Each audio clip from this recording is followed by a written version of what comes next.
ఇంట్లో నేను ఒకదాన్ని ఉన్నాను. ఏదైనా మాట ఇచ్చే ముందు నన్ను మాట అడగక్కర్లేదు. అది మీకు మాత్రమే కూతురు కాదు, నాకు కూడా కూతురే. నలుగురిలో నన్ను మోగదారి చేసేసి మీరు మాత్రం ఓకే చెప్పేశారు. ఒకవేళ ఈ 30 రోజుల్లో వాడు మీకు నచ్చేస్తే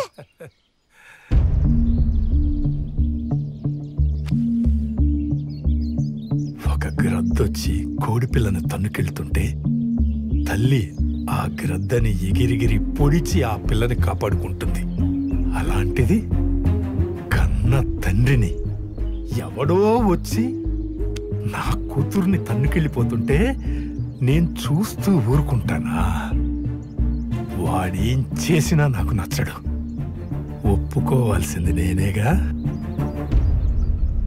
ఒప్పుకోను. అమ్మయ్యా దేవుడా.